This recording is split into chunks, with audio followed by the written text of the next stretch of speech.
NATO कुशिना को हक करते हुए बोलता है कि no matter what I will protect you. Kushina romantically बोलती है कि मुझे पता नहीं अभी अभी क्या हुआ, पर मुझे पता है जब तक मैं तुम्हारे साथ हूँ तब तक सेफ हूँ।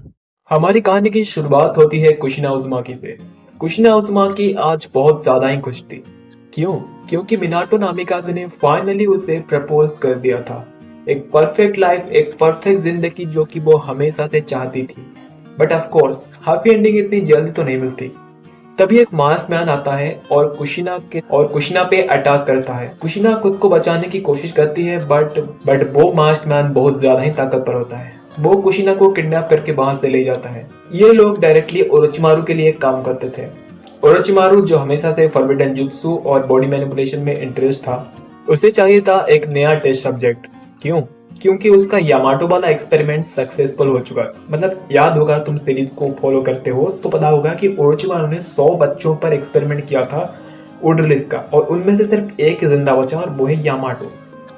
ओरोचिमारू ने कुशिना के बॉडी के ऊपर हाशिरामा सेल को इम्प्लांट किया और सक्सेसफुली कुशिना उस एक्सपेरिमेंट में सरवाइव कर जाती है। बट उस एक्सपेरिमेंट के दौरान कुशिना अनकॉन्शियस थी, तो उसे इस बारे में कुछ भी याद नहीं है। हमारा सीन कट होता है, हम देखते हैं कोनोहा में ये बात पूरी तरीके से फैल चुकी थी कि कुशिना उज़ुमाकी किडनैप हो चुका है, और ये बात फैलाई थी एनबू ब्लैक ऑप्स ने। ऑफ कोर्स कुशिना एक जेंजुरी की है, तो उसके ऊपर 24 घंटे नजर रखी जाती है एनबू के द्वारा। एक मिनट, उसका मतलब कि जब कुशिना नहाती होगी तब भी।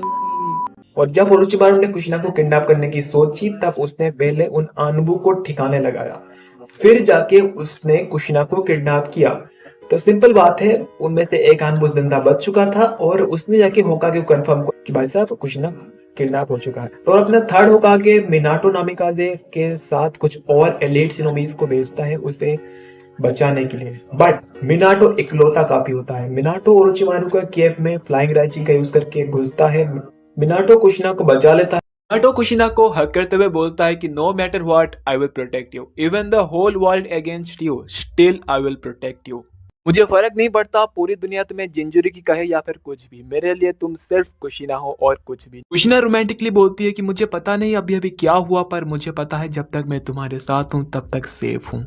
उसके बाद मिनाटो और कुशिना के बीच एक किसिंग मोमेंट शेयर होता है। उसके बाद मिनाटो और कुशिना की शादी हो जाती है। सब कुछ एज ओरिजिनल चलता है, सब कुछ पीसफुल चलता है। शादी के बाद मिनाटो ने अपना ट्रू बीस्ट रिलीज कर दिया कुशिना उज़ुमाकी के ऊपर, और वो बीस्ट कुछ ज्यादा ही पावरफुल था। कुशिना के पास अब हाशिरामा सेल्स हैं, but she can't use wood release. क्यों? क्योंकि वुड रिलीज कोई ऐसा वैसा जुत्सु नहीं जो कि हर कोई सीख सकता है, उसे सिर्फ हाशिरामा ही कंट्रोल करना जानता है। लेकिन उसके बावजूद भी कुशिना को एक और एडवांटेज मिला, और वो थी हाशिरामा सेल की हीलिंग एबिलिटीज। हमको बताया हाशिरामा सेल की हीलिंग एबिलिटीज पूरी ब्रोकन है सीरीज के अंदर। Uzumaki bloodline plus Hashirama cell equal to god type चक्कर रिजल्ट। मतलब उसकी हीलिंग स्पीड ट्रूली इंसेन है। मैं सोच रहा हूँ यार, कुशिना की हीलिंग स्पीड और स्टैमिना इतना ज्यादा है, मिनाटो का स्टैमिना टिक पाया होगा या नहीं। फिर आता है वो मनहूस दिन, 9 tails attack day. As original Minato अपने आप को सैक्रिफाइस कर देता है रीपर डेथ सील का यूज करके। आपको याद होगा ओरिजिनल सीरीज में कुरामा ने इन दोनों को ऊपर अपना नेल घुसा दिया था, जिसकी वजह से कुशिना मर गई और मिनाटो मरा रीपर डेथ सील की यूज करने की वजह से। बट इस समय कुशिना के पास है हाशिरामा सेल्स, और हाशिरामा सेल्स की इंसेन हीलिंग की वजह से कुशिना की जान बच जाती है। कम से कम फिजिकल डैमेज तो बच जाती है, मेंटल के बारे में कुछ नहीं कह सकते। कम से कम नारुतो को माँ का प्यार तो मिलेगा। बट अब कुशिना पहले की तरह एनर्जेटिक नहीं रही, गुमसुम सी रहती है, अकेले खुद से बातें करती है। स्टिल उसने अपने बेटे को कभी भी फील नहीं होने दिया। उसके फादर की डेथ हो चुकी। अब नारुतो एक जिंजुरी की है, सो विलेज के पीपल ऑफ कोर्स उसे हेट करेंगे, और नारुतो की मेंटालिटी आज सेम आज ओरिजिनल है कि उसे एक होकागे बनना है। अकेडमी में अब भी वो नकल हेड निंजा है, और इसी वजह से वो कई एकेडमी टेस्ट के अंदर फेल हो जाता है। पहले तो उसे घंटा फर्क नहीं पड़ता था कि भाई क्या यार, मैं तो कोई घर में है नहीं जो कि मुझे जज करे, लेकिन अब उसके पास उसकी मदर है, जिसका बहुत ज्यादा बुरा लगता है कि उसकी मदर को उसकी वजह से शर्मिंदगी ना फील करना पड़े। और तुम यहाँ पे पूछोगे कि कुशिना उसे ट्रेन क्यों नहीं करती, क्यों वो अपने बेटे को ट्रेन नहीं करती। अगर कुशिना उसे ट्रेन करेगी तो वो शायद कुशिना के सीलिंग जुत्सु का यूज करके नारुतो और भी ज्यादा स्ट्रॉन्ग बन सकता है। बट तुम्हें जरा सोचो, देखो बात ऐसी है कि कुशिना घर की इकलौती अडल्ट है, और उसे पैसे तो चाहिए होंगे ना घर चलाने के लिए, तो वो मिशन वगैरह में ज्यादातर बिजी रहती है और नारुतो को ज्यादातर टाइम नहीं दे पाती। और जब भी उसे टाइम मिलता है वो नारुतो के साथ स्पेंड करती है इंस्टेड ऑफ उसे ट्रेनिंग करने के बजाय। तो इसी वजह से कुछ ना उसे प्रॉपर टाइम नहीं मिलता कि उसे वो ट्रेनिंग दे पाए। इस बार का नारुतो अपनी ज्यादातर टाइम को स्पेंड करता है ट्रेनिंग के अंदर ताकि वो अपने मॉम को प्रूव कर सके वो कमजोर नहीं है। और तभी एंट्री होती है द 2 कौड़ी की विलेन मिज़ुची की। मिज़ुची जैसे कि एज ओरिजिनल नारुतो को मैनिपुलेट करने का ट्राई करता है और वो सक्सेसफुल भी हो जाता है। नारुतो होकागे ऑफिस में जाके स्क्रोल ऑफ सीलिंग को चुरा देता है। एंड इस बार थोड़ी सी चीजें डिफरेंट होती है।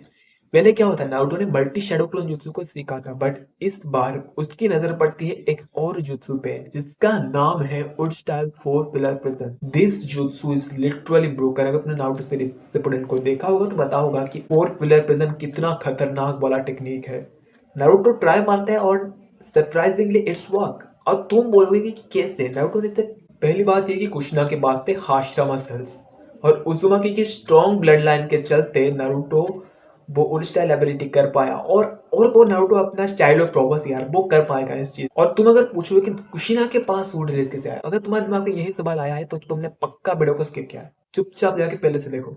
और धीरे धीरे ये खबर फैल जाती है कि नारुतो ने उड स्टाइल का यूज किया है और ये बातें सब तक पहुंचती है विलेज के एल्डर्स, लीडर्स, यहाँ तक कि डांजो शिमुरा के पास भी पहुंच जाती है। अब नारुतो के पास सिर्फ नाइनटेल का नहीं था, उसके पास एक नई चीज थी जो है उड रिलीज। और ये चीज सब लोगों का अटेंशन ग्रैब कर चुकी थी। डांजो नारुतो को एक वेपन की तरह यूज करना चाहता था और नारुतो अब प्रॉपरली रूट के टारगेट में आ चुका था। बट ऑफ कोर्स अपना लोडो होकागे थोड़ी ना ही होने देगा। हिरुzen ऐसा नहीं होने देता। बट सवाल आता है कि क्या कुशिना अपने बेटे को डांजो से बचा पाएगी और नारुतो अपनी इस उड रिलीज की पावर को कैसे यूज करता है? क्या वो इससे सबसे ताकतवर हो पाएगा या फिर स्टोरी है वो सिर्फ और सिर्फ एक इंट्रो पार्ट की स्टोरी है। मींस ये पूरी स्टोरी की 1% के अंदर भी नहीं आएगा। और पूरी स्टोरी मेरे पास अब भी है लेकिन मैं नहीं दिखाऊंगा, मैं अभी नहीं दिखाऊंगा। मेरा प्लान है कि 2 दिन बाद छोड़ूंगा। बट अगर इस वीडियो में परफॉर्मेंस अच्छा आए तो शायद मैं कल छोड़ सकता हूँ या फिर अभी के अभी 1 घंटे के अंदर छोड़ दूंगा अगर परफॉर्मेंस अच्छा आए तो। और उसके लिए क्या करना पड़ेगा? उसके लिए तुम्हें वीडियो को लाइक करना पड़ेगा। जल्दी से लाइक करो, मैं देखना चाहता हूँ 100 लाइक होना चाहिए इस वीडियो के अंदर। सब्सक्राइबर्स